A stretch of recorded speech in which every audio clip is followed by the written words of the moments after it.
In today's video, I'm going to teach you how to timestamp status changes using Airtable. We're going to set things up so that every time the status of a record changes, Airtable automatically records the exact date and time that change happened. This is really useful for tracking progress, monitoring workflows, or just understanding how long items spend in each stage. Start by opening your Airtable base. In this example, we're working in a base called Untitled Base Example Table, but you can follow along in any base that has a status field or something similar. Make sure you're in the correct table where your status field lives and that you're looking at a grid view so you can clearly see your fields across the top. Next, look for the option to add a new field. Usually this appears as a plus sign or an empty column header at the far right of your existing fields. Click that area to start creating a new field.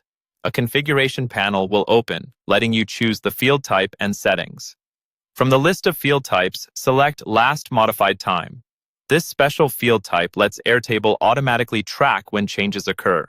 Once you select it, you'll see some extra options appear that control what exactly it tracks. Now you'll see an option that lets you decide which fields should trigger this last modified time. Click on the area that opens this configuration.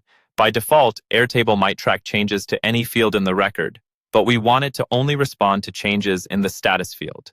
In the list of fields that appears, look for your status field and select it. This tells Airtable, only update this timestamp when the status field changes, not when anything else in the record is edited.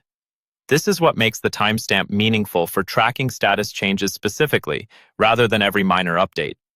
Once you've selected the status field, confirm that choice by clicking Use Selected Fields. This locks in that configuration so the last modified time is now tied only to that status column.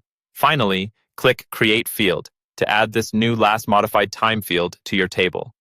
You should now see a new column, and as you change the status of any record, the timestamp in this column will automatically update to show when that change happened.